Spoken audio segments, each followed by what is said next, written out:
No importa lo que te detenga, despierta tus sentidos con la fuerza del tigre y el poder de hierbas aromáticas legendarias. Tiger Balm actúa rápido para calmar, revitalizar y restaurar. Siéntete mejor y vuelve a disfrutar la vida con Tiger Balm. Ser podcast. Natalia Menéndez y Aitana Sánchez Gijón, las bodas siempre son para tenerles miedo.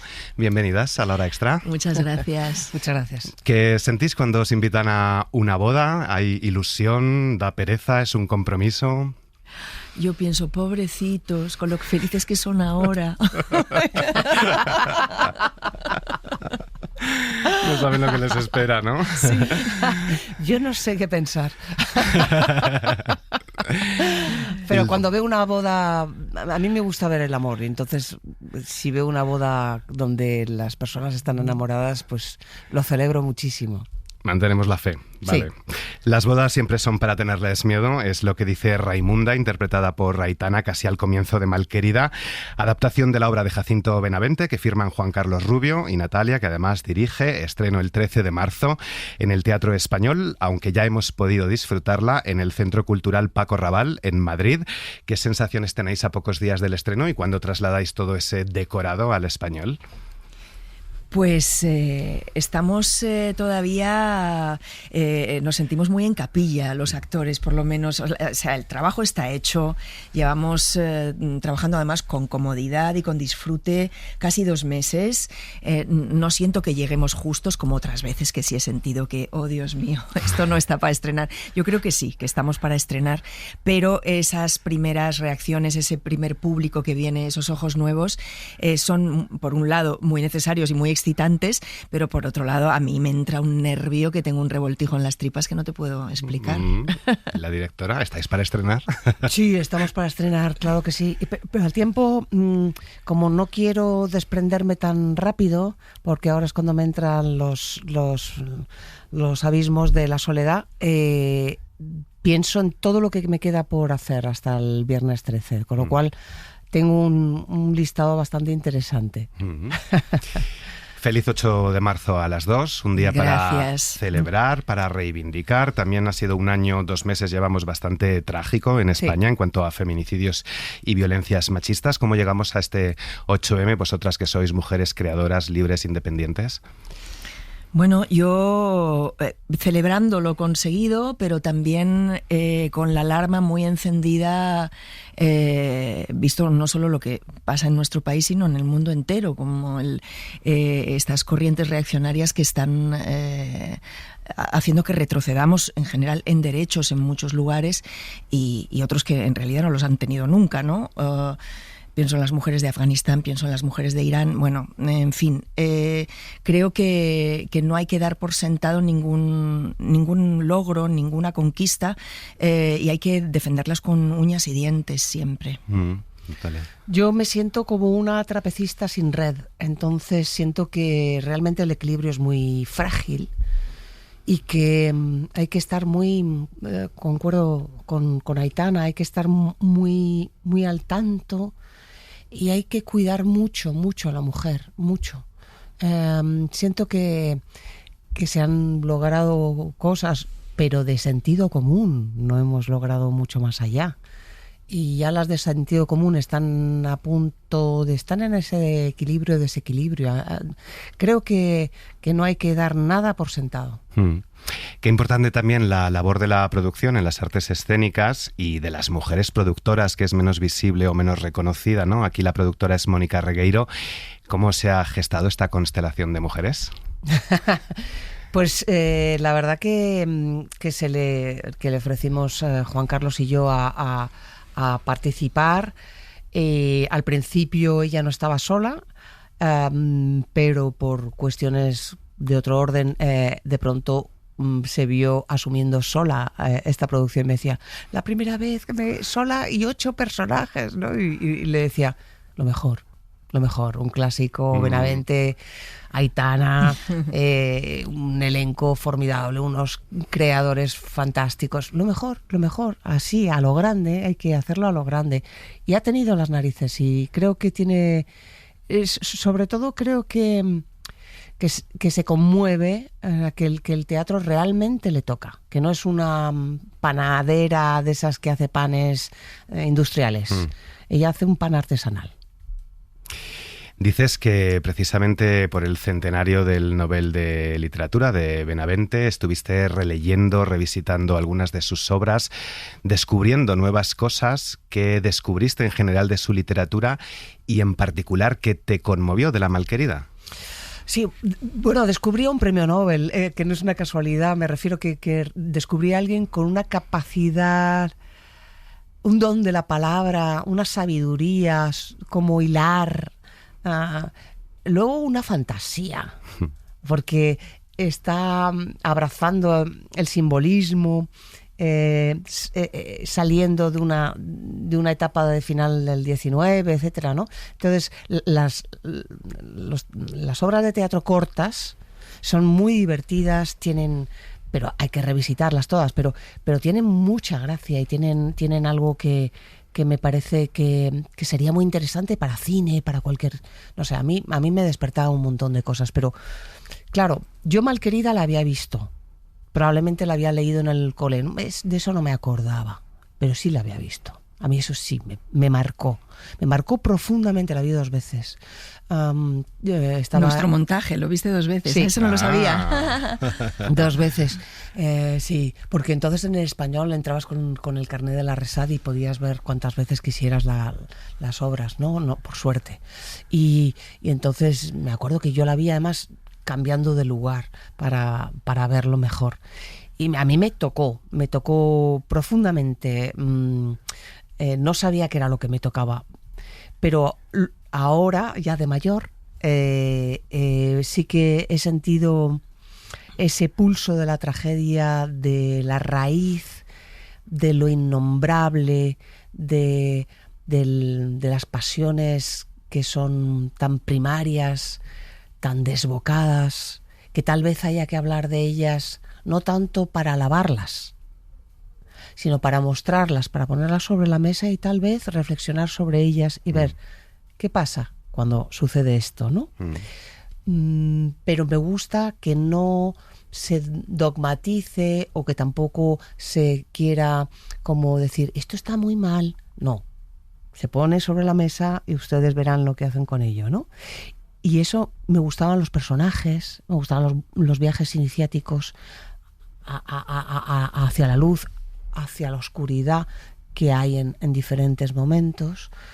Bueno, hay muchísimos temas. Y lo rural yo no lo había abrazado. Y sí que he tenido casa en el campo, sí que cuando estuve en Almagro, sí que pude entender la tierra y asombrarme con la maravilla de la naturaleza, que no sea el mar, porque yo era de mar, ¿no? Entonces, de pronto, esa ruralidad me inquieta, me atrae, me seduce muchísimo, ¿no? Cuando Aitana dice nuestro montaje, para quien no lo sepa, es que una muy jovencita, casi una niña, Aitana de 19 años tenías, ¿no? Sí. Interpretaste a Acacia, la hija, en Una Malquerida de Miguel Narros. Casi 40 años después, ¿qué relectura has hecho con toda la experiencia vital y profesional que acumulas? Bueno, ya el hecho de pasar de ser la hija a ser la madre es como la vida misma, ¿no? Es el ciclo de vida, se cierra un círculo. Yo, claro, tenía 19 años, era el segundo montaje que hacía en mi vida de teatro. Estaba completamente acogotada por ese pedazo de reparto. Miguel hizo una versión mucho más pegada al texto original, aunque hizo su versión, pero el montaje duraba como 2 horas y media. El nuestro va como un tiro, dura 1 hora y 20, es un petardo, o sea, es que no te da tiempo ni a respirar realmente, porque te mete como en un río de lava y ahí vas, con esa ola de lava. El montaje de Miguel respetaba más esos tempos más del costumbrismo de Benavente, que yo creo que en este caso ha sido un gran acierto por parte de Natalia, de Juan Carlos, limpiar, dejarlo más en el hueso, dejarlo más en la esencia trágica, dejar más de lado el drama o el posible melodrama, que es una línea muy delicada y muy fina, y no tener miedo a ir a la tragedia, a lo grande, ¿no? El montaje de Miguel era fabuloso, teníamos hasta un caballo en escena, fíjate. Pero éramos como 20 de reparto, y aquí somos 8, o sea que se ha hecho una labor también de comprimir todo. Y eso, y de hacer el viaje emocional de una manera muy pura y muy intensa. Malquerida es una historia de amor, de celos, de poder, de ambición, de deseo, de violencia. Resumiendo mucho, Raimunda, después de enviudar, se casa con Esteban, tiene una hija de un anterior matrimonio, Acacia, que va a casarse con Faustino. Faustino es asesinado y culpan a Norberto, sobrino de Raimunda y primer pretendiente de Acacia. A priori, un culebrón. Ya sabemos lo que habéis eliminado, más o menos lo que has eliminado. ¿En qué has puesto el acento en esta versión de 1h20? Sí, hemos puesto, Juan Carlos y yo, el acento en eso, en ir a la tragedia, sacar el costumbrismo, elevar la poesía, porque creo que hay momentos muy poéticos de la obra, o sea, devolverle la belleza, ¿no? O sea, sacarle un poco más de brillo a la belleza sin esconder el humor que tiene. Y afinar un poco los personajes, que Faustino no fuera una aparición que desaparece inmediatamente, sino que casi en el patio de butacas te enamores del novio, ¿no? Pobrecito mío. Y bueno, y así los personajes, creo que por ahí hemos ido. Si no entran aquí unos pantalones a poner orden, a pedir limosna andaríamos mi hija y yo a estas horas, dice Raimunda, a pesar de que es una obra muy coral, 8 intérpretes, con más hombres que mujeres en el elenco. ¿Es esta una obra de mujeres? ¿Llevan ellas los pantalones a pesar de la dependencia económica de los hombres? Raimunda, su hija, Juliana. Sí, también hay un hombre que está reclamando sus pantalones, que es el rubio, que dice, yo lo que quiero es mando, mucho mando. Pero quien tiene el mando sin duda es Raimunda, y su mano derecha, que es la Juliana, ¿no? Yo creo que hay una relación que puede recordar también bastante a esa Poncia y a esa Bernarda, de la casa de Bernarda Alba, por supuesto. Esa complicidad tejida a lo largo de una vida entera en la que evidentemente el escalafón ama criada es clarísimo, y una criada está siempre a las órdenes de su señora, pero esa confianza, esa Juliana que dice la verdad, que es la única que se atreve a hablarle de tú a Raimunda y a la niña, y a cantar las verdades, ¿no? Y bueno, y Raimunda lo dice, ¿no? Cuando hay un momento en que Esteban le dice, anda, entra para casa, dice, no eres tú quien para mandar en mi voluntad que yo entro y salgo de mi propia casa cuando quiero, faltaría más, ¿no? Sí, porque además Esteban es un poco como, tiene un punto pusilánime por momentos, luego pues no, se pone como el hombre de la casa, pero tú te das cuenta de que quien tiene la vara es ella. Para una vez que una mata a un perro la llaman mataperros, dice Juliana. Es muy cómica esa relación, además muy cortante, ¿no? Muy frenética entre ama y la criada. ¿Cómo acentuáis el humor para una cosa que al final es tan dramática, tan trágica? Con la capacidad de las actrices. Y que entiendan que algo que puede sugerir, yo propongo algo, pero ellas lo elevan a mucho más alto, claro. Pues hay que compartir los momentos de creación con personas que estén capacitadas. Bueno, yo creo que también ha sido muy importante, y lo teníamos muy claro, que la función a partir de un momento entra en una escalada tan brutal de dolor y de emociones desbordadas, que esa primera parte de la función, ese primer acto, era muy importante. Bueno, Benavente es que lo ha escrito así también, o sea, estamos siendo fieles a la propuesta de Benavente, que esos momentos más ligeros y de humor había que jugarlos con gusto, porque luego ya vendrán los llantos. Madre no hay más que una, pero madres hay muchas también, y Aitana, se lo decía, es nuestra mother por excelencia, porque la última vez que hablamos interpretabas a la madre de Florian Zeller, dirigida por Fischer. ¿Cómo es esta Raimunda y qué tiene en común con esa otra madre? Mira, esto no lo había pensado. ¿Qué tiene en común con esta madre? Yo creo que no mucho. La verdad que no mucho.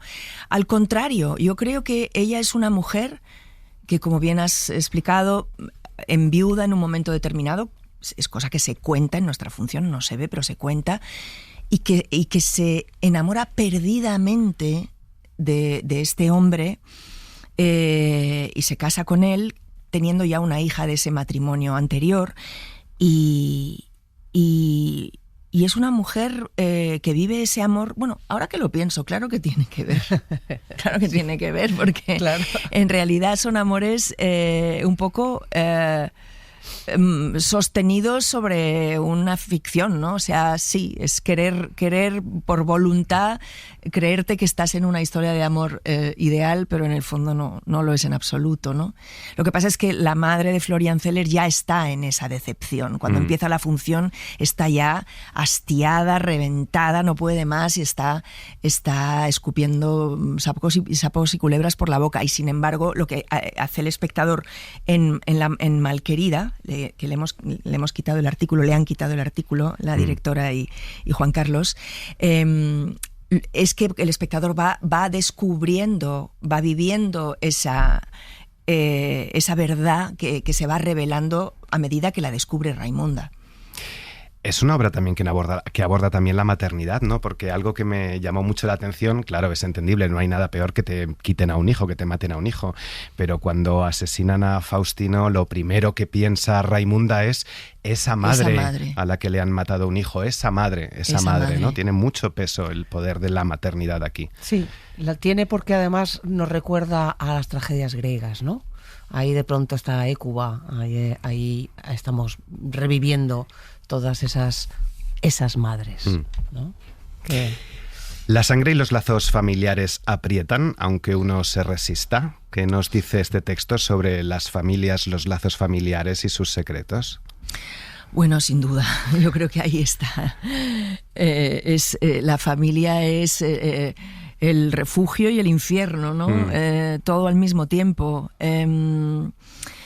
Los secretos de familia son algo que nos persigue, ¿no? A todos, que nos condiciona la vida, incluso de manera inconsciente. También se heredan traumas o experiencias pasadas por generaciones pasadas. Yo sí que creo en ese hilo que nos une con generaciones, no solamente con nuestros padres, también con nuestros abuelos, y como que vamos heredando, y a veces es necesario también romper ese hilo que puede suponer también una carga y crearte mucha infelicidad, ¿no? Y creo que, bueno, por eso también existe el psicoanálisis o la psicoterapia, ¿no? Para revisar esos vínculos y poder sanarlos de alguna manera, ¿no? Buscar un poco la independencia y la felicidad propia, aunque estemos atados a familias o a personas que nos estorban, Natalia. Me encanta que me lo digas. Es que el estorbo me parece que es un gran tema de esta obra. Podemos estorbar, nos estorban personas, y yo añadiría a todo lo que ha dicho Aitana los silencios, ¿no? Los silencios familiares. No, esto no se habla, de esto no, calla, no cuento. Esos silencios que hacen mucho daño y que a veces también la palabra puede hacerlo, ¿no? Depende de hacia dónde va cuando hablamos o hacia dónde van los tratos. Pero sí, el estorbar es una cosa que me parece que en las familias sucede mucho. También se habla de la honra en la familia. ¿Qué valor o qué significado tiene hoy la honra? Es la dignidad. Exacto, sí. Es la misma. O sea, ahora mismo honra es dignidad. Si te quitan la dignidad porque te violan o porque abusan de ti, ¿no? A esa se refiere. O porque te humillan o porque te maltratan, sí. Decías que nunca habías explorado este tipo de rural. Quizá tenemos una visión distinta desde las urbes, pero es verdad que aquí profundiza en el rural y aunque la obra esté escrita hace 100 años, creo que también puede ser muy contemporánea, porque recuerdo que hablábamos hace poco con Yayo Cáceres, el dramaturgo, y nos decía, en zonas rurales de la Argentina, de donde él viene, todavía hay muchas familias que resuelven sus cuitas, sus conflictos, sus disputas con sangre, con una puñalada o con un escopetazo. En fin, Puerto Urraco ha sido hace 30 años. ¿Cómo de contemporáneo es este microclima rural que se crea de familias enfrentadas, el pueblo armado unos contra otros? Esa tensión es un thriller. Sí. Es como un western también, total, ¿no? total. La función. Yo muchas veces lo digo, ¿verdad? Lo del western. Pero muy español. Sí, claro. Pero, el tomarse la justicia por su mano es algo muy animal, muy primario. Entonces tenemos que tener un poco de conciencia de ser civilizados. Pero a veces es muy difícil ser civilizado. Y no ya en el campo, lo podemos ver en los barrios. Cuánta gente ha pegado puñaladas probablemente esta semana, ¿no? Para ajustar cuentas. Todo eso, esa especie de esa cosa primaria, ese pulso primario de tomarte la justicia por tu mano, es que está clarísimo. Y eso es algo que va a suceder, que sucederá por desgracia y que está sucediendo. Y yo abogo por la civilización, por ser consciente de que eso tú no puedes tomarte la justicia por tu mano por mucho daño que te hayan hecho. Tienes que intentar buscar canales más civilizados. Para eso somos humanos.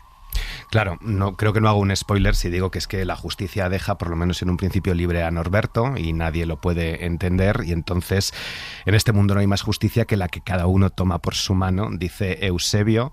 Del barrio y de lo micro también a este mundo global, ¿no? Donde cualquiera parece que puede saltarse la ley y tomar la justicia por su cuenta, porque además tú eres muy sensible a esta situación, porque recuerdo que cuando eras directora artística del Español terminabas todas las ruedas de prensa recitando un poema pacifista. Sí. Y las cosas no han ido a mejor. No, han ido a peor. De cuando estaba ahí. Ahora mismo no me quedarían poemas para decir, habría que escribirlos, ¿no? Y creo que debemos seguir escribiendo poemas de paz y porque no se trata de ponerlos a parir, no se trata de usar la violencia a un hecho violento. Te puedes indignar, porque los pacifistas no somos tontos, pero debemos seguir en el pacifismo. Y creo que hay mucha más gente pacifista que violenta. ¿Que podemos tener momentos violentos? Claro que sí, todo el mundo, ¿no? Todo el mundo. Pero yo abogo por la civilización, en el mejor de los sentidos, y creo que debemos seguir escribiendo, seguir cantando, seguir mostrando cosas que nos chocan y que no deben seguir así. Pero lo puedes hacer desde un comportamiento violento, con lo cual no se arregla nada, para mí no se arregla nada, o poniendo las cosas claras de que lo que tú quieres es la paz. Dice Acacia, a los que no tenemos culpa ninguna hemos de pagar por los que tienen tanta. ¿Se sigue culpando al más débil y sobre todo a las mujeres de todo lo que pasa? A veces se dicen cosas que no se piensan, o que no se sienten, o que sirven para que la conciencia se quede más tranquila en esta obra. De hecho, Raimunda dice cosas como esa de los pantalones, que a lo mejor está tapando otra cosa. Sí, pero de todas maneras creo que en efecto sí. Lo que pasa es que no podemos entrar mucho a por qué dice la que hacía esto, ¿no? Para no desvelar cosas, pero yo creo que sí, que es que no podemos hablar de esto, lo siento. No, es un tema que me encantaría abrir este melón, pero no podemos. Pero es verdad, pero podemos dejar así como pequeñas, ¿no? Luciérnagas, que Raimunda a veces no sabe comportarse con su hija. Sí. Sí. Raimunda, en esto del estorbo que decías antes, hay momentos en que a Raimunda le estorba a su hija. Yo me imagino a una mujer eso que ha tenido una maternidad con un primer matrimonio de esto, pues como históricamente se han casado las mujeres y los hombres, ¿no? Pues porque había que casarse y te pretendía no sé quién y bueno, era de buena familia, pues las casaban, ¿no? Y tenía sus hijos, porque tenías que tener hijos, pero yo creo que Raimunda de repente cuando se enamora de este hombre, este segundo marido, es cuando descubre realmente lo que es probablemente el sexo, el amor, o sea, y esta hija, claro, por supuesto que la ama, la adora, es su hija, pero hay un punto también en que yo empezaría casi de cero con este hombre otra vez todo, ¿no? Las relaciones a veces, aunque hay amor, también son complejas y hay amor, pero puede haber estorbo al mismo tiempo. Claro, habla de deseo carnal, de pasiones que se convierten en obsesiones. Sí. No pasa nada si a una madre le estorba a una hija o a una hija le estorba a una madre. ¿O es un tabú? Bueno, no pasa nada, claro que pasa. Pasan muchas cosas. Lo que pasa es que normalmente, pues eso, o las escondemos o las silenciamos o se convierten en relaciones dañadas, ¿no? Entonces hay que sacar los trapos a la luz, ¿no? Como dice Raimunda en un momento dado, que le dice a Esteban, que no se vea el humo aunque arda la casa. Le dice Raimunda a Esteban, ¿no? Y dices, wow, ¿no? O sea, vamos a esconder la vergüenza que ha caído sobre esta casa, ¿no? Silencio, de esto no se habla, ¿no? Entonces es un poco también Bernarda, Raimunda por momentos. Para odiar mucho tiene que haber un querer muy grande. Al final el amor y el odio, todas las pasiones humanas se acaban abrazando. No siempre, pero sí que hay una energía que se parece. Es muy cercana. Son pasiones, en definitiva. Tanto el odio como el amor son grandes pasiones y están en una energía que se puede parecer. Entonces, sí, porque hay un vínculo. Exacto. En cualquier caso es el vínculo. En la indiferencia ya no hay vínculo. Pero tanto en el odio como en el amor, aunque están en extremos opuestos, son como dos anillas que están unidas, ¿no? ¿Cómo es la puesta en escena tan realista y minimalista y qué lugar ocupa la música y esos sonidos de la naturaleza, de lo rural? Sí, pues bueno, lo acabas de decir, es un realismo poético mezclado un poco con simbolismo. Es verdad que es muy sencillo o pretendidamente sencillo, y los sonidos queríamos hacer con Mariano Marín que el coro trágico lo hiciera en este caso las piedras, porque dice una frase Raimunda, dice hasta las piedras hablan, ¿no? Y ahí se me despertó el decir, ostras, sí, las piedras hablan en el río, hablan en muchas partes las piedras, ¿no? Y por qué no hacerlas hablar, ¿no? Como si estuviera hablando cada vez que sucede algo que se dice en el pueblo, aparecen las piedras. Pero también aparece un cello que es una belleza, entrecortado, porque la conciencia no va en línea recta. Entonces es ese camino atravesado de silencios que le pasa a Raimunda, por ejemplo, y que necesita sus silencios porque no va en línea recta, necesita encontrar, buscar, es como si estuviera haciendo un puzzle. Aitana, todos somos apolíticos. ¿Vuelves con Pedro Almodóvar después de Madres Paralelas? ¿Cómo ha sido ese reencuentro en Amarga Navidad? Fantástico, fantástico, y un reto mucho mayor que en Madres Paralelas. La verdad es que comparado con esta película, comparada con la otra, para mí, Madres fue un paseo, porque lo que Pedro nos pedía, sobre todo en el último tramo de la película, que tenemos Leonardo Sbaraglia y yo una escena muy importante, pues lo que nos pedía era como ser la voz de la tesis de la película, o sea, tesis, por llamarlo de algún modo, digamos lo que explica, donde está lo que Pedro quiere contar, está en ese final, y la responsabilidad pues recae en Leonardo y en mí en ese caso, ¿no? Entonces, bueno, y era como una obra de teatro, volvemos al teatro. Nos pasamos 4 días rodando una sola escena, que dura casi como 15 minutos. Entonces tiene algo pretendidamente teatral, y de hecho Pedro es es de los pocos directores de cine que conozco que van constantemente al teatro y que ama profundamente el teatro, y su cine lo refleja, lo ha reflejado muchas veces, ¿no? Sin hacer spoilers, pero es una escena en la que te enfrentas a un director. Sí. ¿Qué tal te llevas con los directores en general y con Natalia en particular? Natalia fatal, Ya me imaginaba. espantoso. Se nota la tensión. Tremendo. ¿Tenéis capacidad de debatir, de confrontar ideas? ¿Cómo ha sido el trabajo juntas? Muy suave, muy bueno, muy fácil, muy cómplice. La verdad que una gozada. O sea, yo siento que hemos estado en la misma sintonía desde el minuto -1. O sea, desde que nos sentamos la primera vez a hablar de la posibilidad de hacerlo juntas. Y así ha sido y está siendo. Sí, muy fácil. Sí. Parece una canción. Fácil. El que quiera la del Soto tiene pena de la vida, por quererla quien la quiere le dicen la mal querida. Natalia Menéndez, Aitana Sánchez Gijón, gracias por haber estado en La Hora Muchísimas gracias Extra. a ti. Gracias. Para no perderte ningún episodio, síguenos en la aplicación o la web de la SER, Podium Podcast o tu plataforma de audio favorita. No importa lo que te detenga, despierta tus sentidos con la fuerza del tigre y el poder de hierbas aromáticas legendarias. Tiger Balm actúa rápido para calmar, revitalizar y restaurar. Siéntete mejor y vuelve a disfrutar la vida con Tiger Balm.